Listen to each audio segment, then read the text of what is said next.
noite. Primeiramente, eu quero agradecer o Hugo, agradecer o Dalmo, que deve estar nos assistindo, agradecer a todos vocês e agradecer as formigas que, graças a ela, nós conseguimos fazer essa juntada toda de pessoas de altíssimo nível e que a gente pudesse demonstrar um pouco desse trabalho que a gente vem desenvolvendo há algum tempo.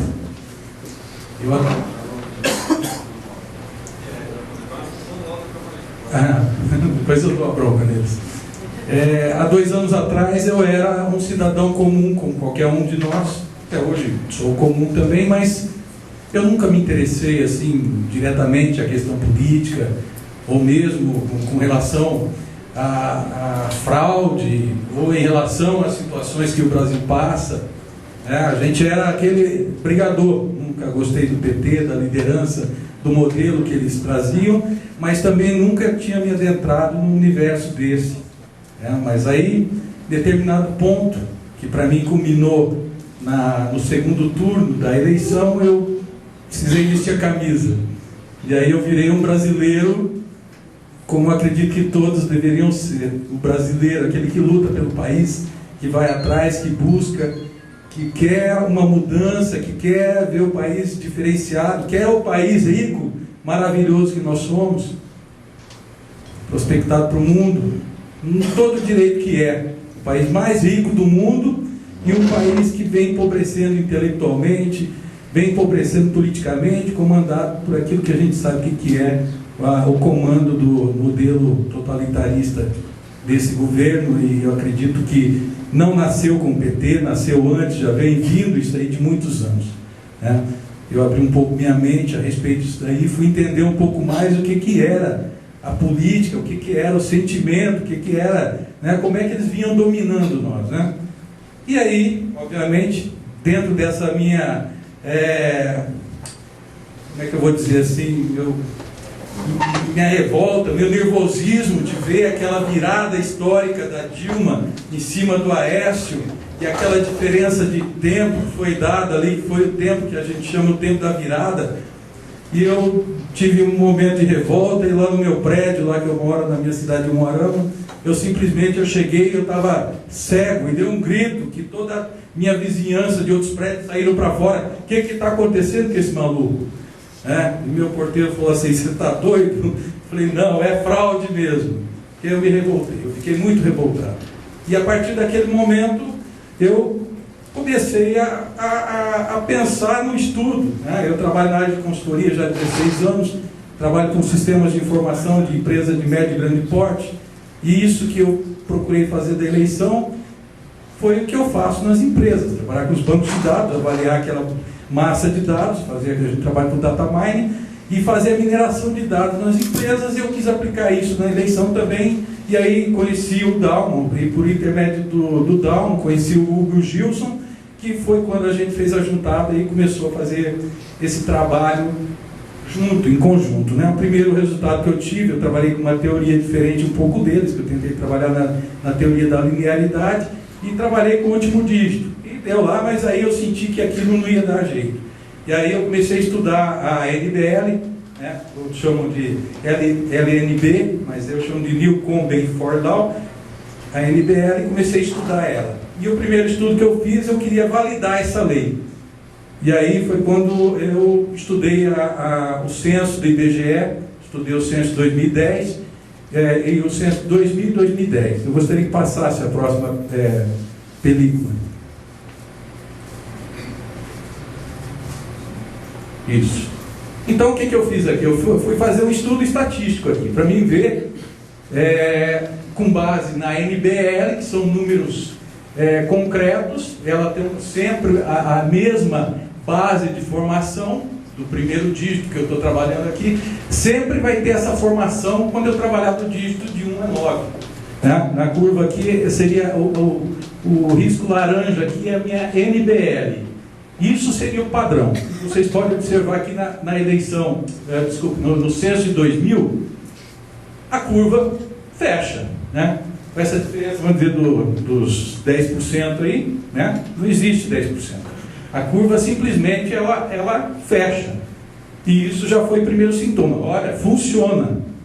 A fórmula funciona, né? E aí eu fiz o censo de 2010 para validar também, onde deu uma pequena diferença aqui no dígito 9. Vê que aqui deveria estar mais próximo aqui, tá?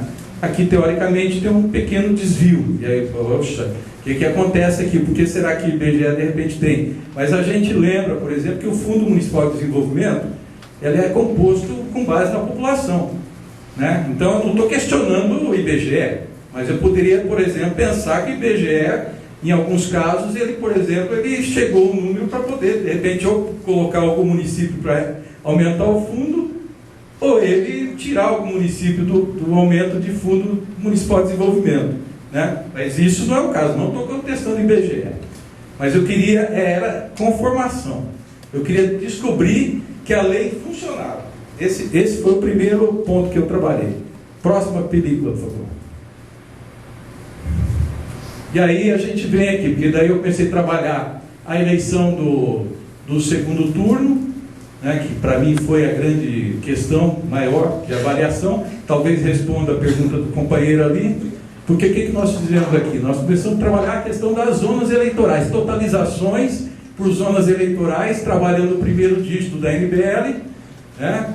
E aí eu trabalhei com o universo aqui de 3.033 zonas eleitorais aqui no total geral brasileiro, né? E fui buscar a curva também. Vocês podem ver aqui do Aécio, que é o primeiro gráfico aqui, não sei se estão conseguindo ver bem. Tá, né? Então aqui é o seguinte, vocês veem que a curva, ela está bem certa, aqui está bem similar aqui, né? Poxa, nós estamos trabalhando com uma eleição empatada, né? Mas, vamos lá, vamos ver a continuação.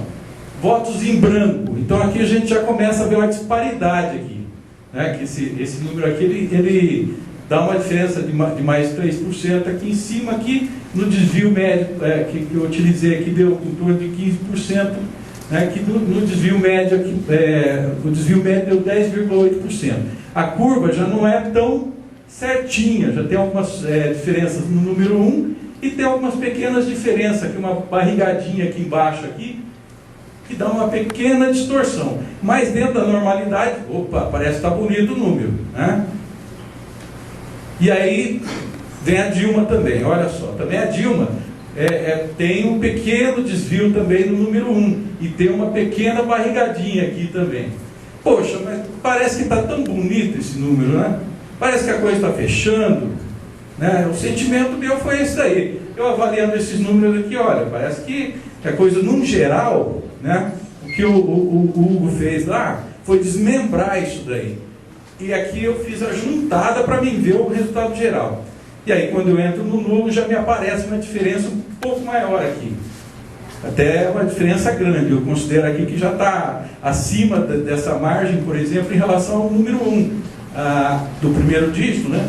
Mas com relação ao número 1, que já dá um desvio bem significativo. E aqui também eu já começo a ter um desvio aqui também no meio, que me dá a impressão, por exemplo, começou a haver uma atrapalhação aí, olha, o que pode acontecer? Se tinha que a curva está fechando, por que de repente, no geral, quando a gente analisa um universo de 3.033 zonas eleitorais, por que a curva não ia fechar também para o nulo?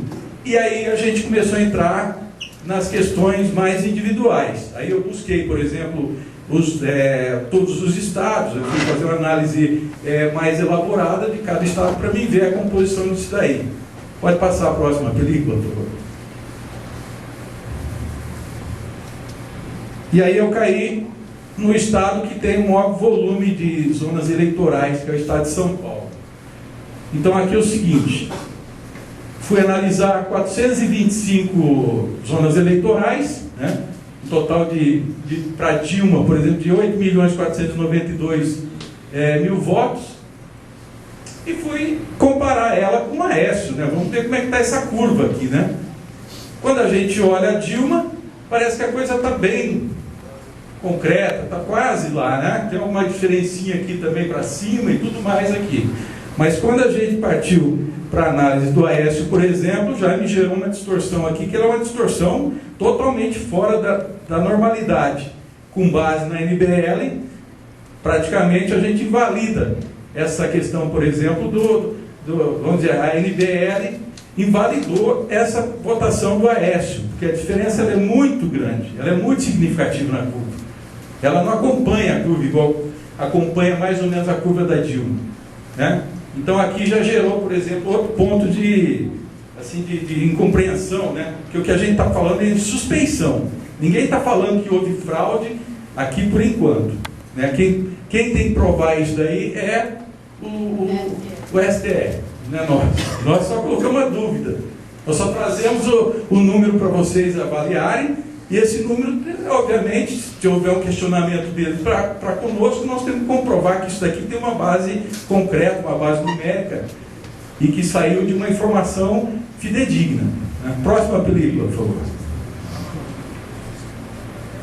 Aqui também, nulo, São Paulo nulo, né? De 1 a 9, 425 zonas eleitorais, total de 1.137.129.000 votos.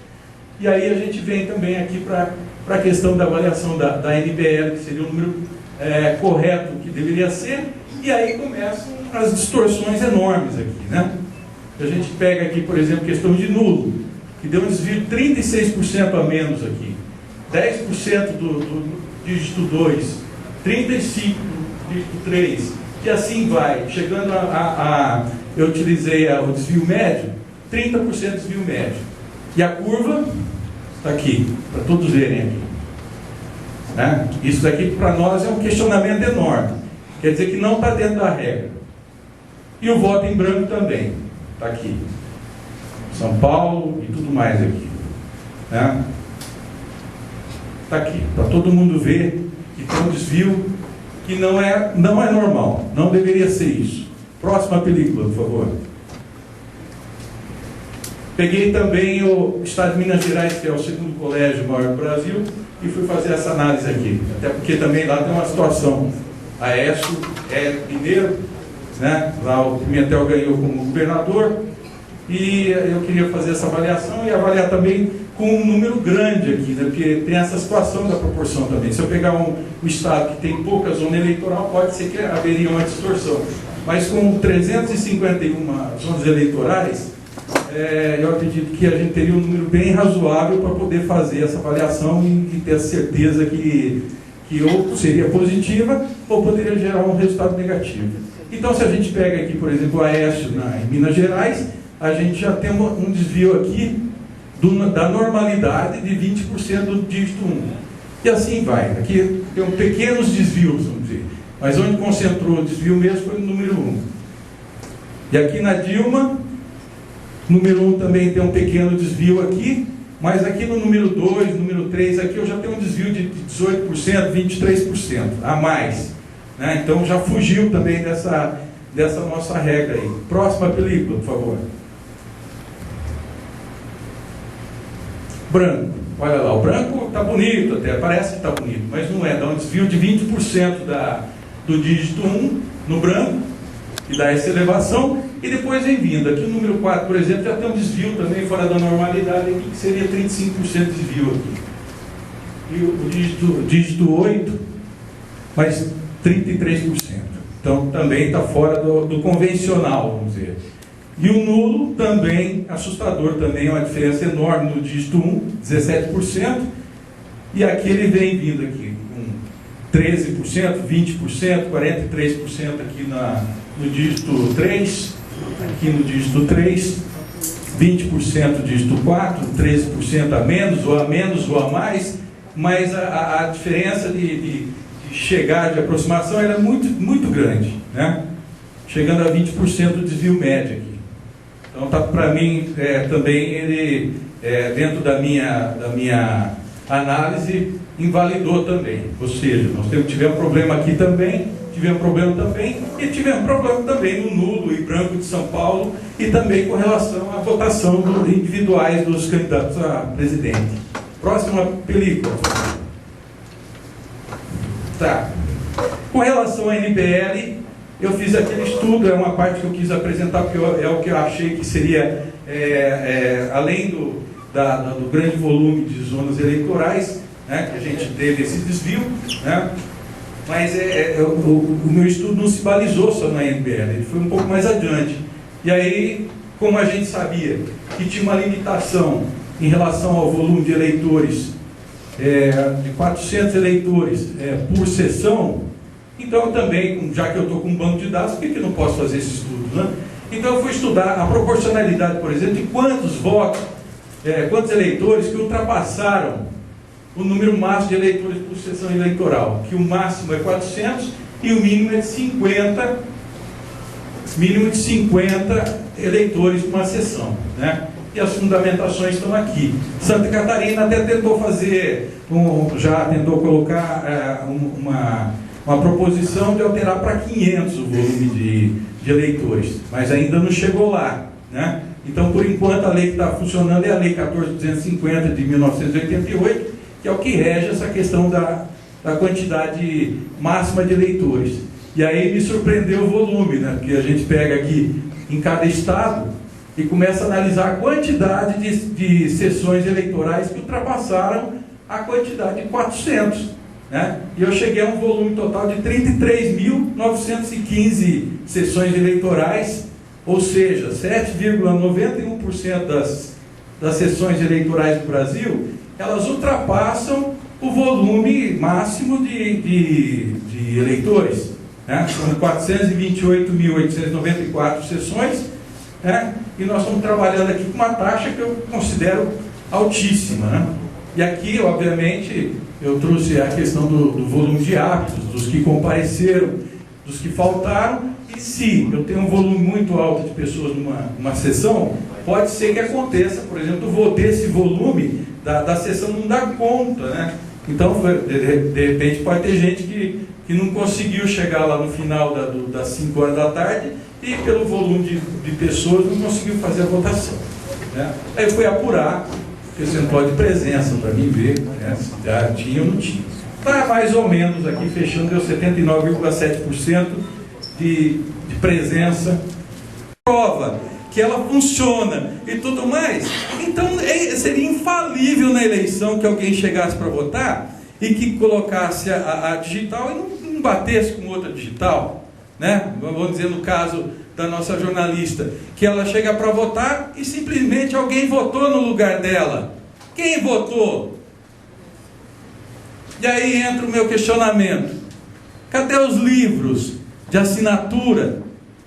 Será que nós temos capacidade de pegar esses cadernos de assinatura que você vota na eleição e comparar com a votação que foi efetivamente colocada na totalização dos BUs?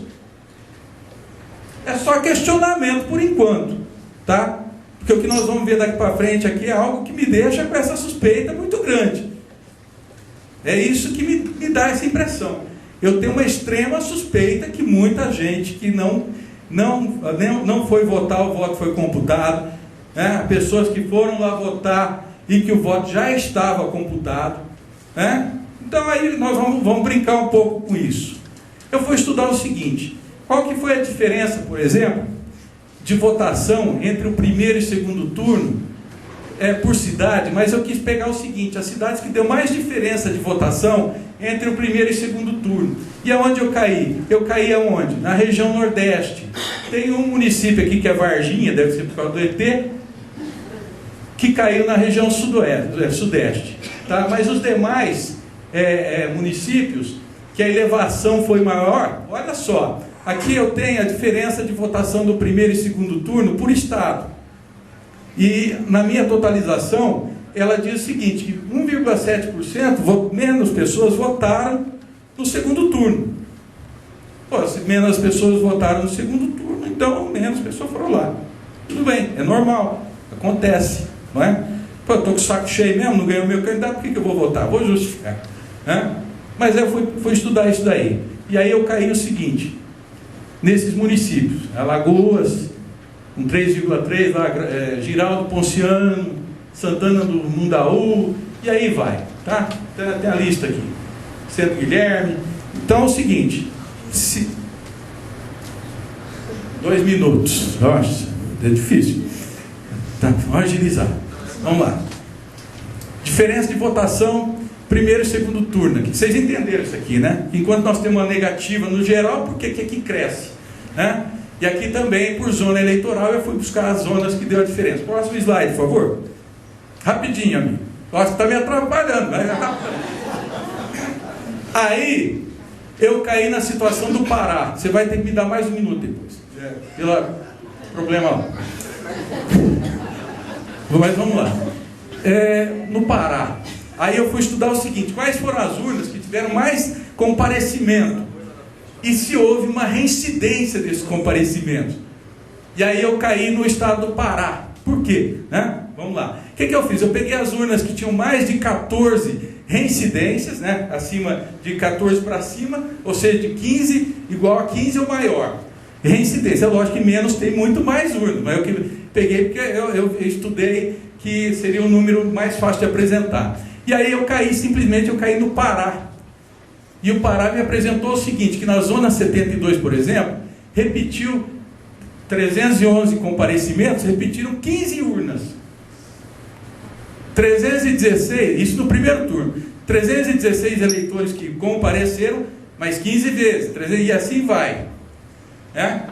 Poxa, o que o Pará tem que outros estados não têm? Só São Paulo que tem. Tá? Vamos aqui, pro segundo turno, rapidão. Aí eu caí aqui, ó, na zona 72, que até eu comparei a zona 72 com aquele 51 lá dos americanos, né? A zona 51. E aí eu caí aqui, ó, compareceram 309, 16 urnas, que valeu, 310, 16 e tal. E aí eu caí aonde? No 316, com 22 comparecimentos. Próxima película. Ananindeua. Tá? Quer dizer que mudou o resultado da eleição num todo? Não, mas de grão em grão a galinha enche o papo. De grãozinho em grãozinho foi fazendo. E aí eu caí aqui. Eu fui pegar aqui na zona 72, desses 22 comparecimentos, né? Está aqui as sessões eleitorais, os aptos, que compareceram 316 vezes, 22 vezes. Faltou. E no percentual de presença. Se eu estou com uma eleição de segundo turno, que ela tem 70 e poucos por cento de comparecimento, por que eu consegui engordar para 90% de comparecimento? Próxima, por favor. Tá? A zona 72 está aqui. Primeiro, segundo turno aqui. Tá? Isso aqui é o seguinte, isso aqui são 10 sessões, 10 reincidências que foram feitas múltiplas vezes. E o turno 2 são 6 aqui, que eu teria que voltar lá, mas eu não vou voltar por causa do tempo. Tá? Depois no estudo nosso eu aprofundo aqui. Tá? Mas no estado do Pará, diferentemente de outros estados, eu estou trabalhando mais do que 14 reincidências aqui, tá? Lembra disso. Tá? Então eu tenho lá na Amazônia, ó, teve uma sessão lá, uma zona que teve repetições. Né? Aqui teve 3 em São Paulo aqui, mas o volume do Pará e de São Paulo, olha aqui. Então aqui a gente começa também a perceber que essa movimentação estranha que houve no Pará, também houve em grande quantidade aqui em São Paulo. Tá? Então aqui tanto no primeiro como no segundo turno aqui também. Próxima película. Aí eu peguei aonde lá no Pará teve os 316 votos e fui comparar Dilma e o Aécio para ver a quantidade de votos. E olha o que deu aqui, ó. 3.250 votos desses 316 comparecimentos, a totalização de votos, 3.250 a 3.251 votos entre Dilma e Aécio. Para mim, empate técnico. Tá? Próxima película.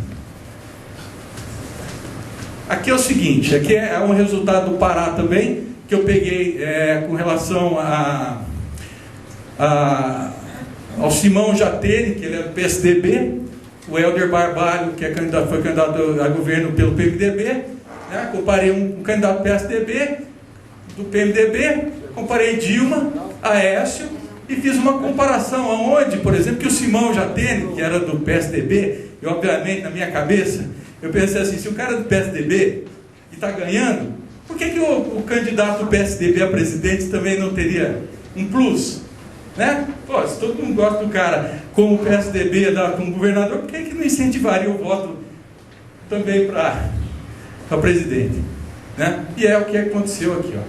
Eu tive a elevação aqui nesses municípios aqui do Simão Jatene, Simão versus Helder, e também a elevação da Dilma versus Aécio. Ela só perdeu em Belém. Todas as demais cidades ela houve elevação de voto. Muito estranho. Só para concluir. Próximo. Tá? Cidade de Ananindeua, Jatene, 62%, Helder 37%. Dilma, 53%, Aécio 46%. Num sentido geral, empate. No sentido geral, empate no geral, no estado inteiro. Eu acho que, não sei se tem a final aí, vê isso, tem a última aí, ou é a última. Acabou. Então era isso que eu queria mostrar para vocês, que existem situações, por exemplo, que a gente questiona, que tem que ver, aprofundar o estudo. Esse estudo que eu fiz é um estudo que eu posso dizer que eu sou um amador, nunca fiz um estudo de fraude eleitoral, mas o que eu achei, que eu vi, que eu percebi que pudesse ser destoante, eu estou apresentando hoje para vocês aqui. Agradeço a boa vontade de vocês.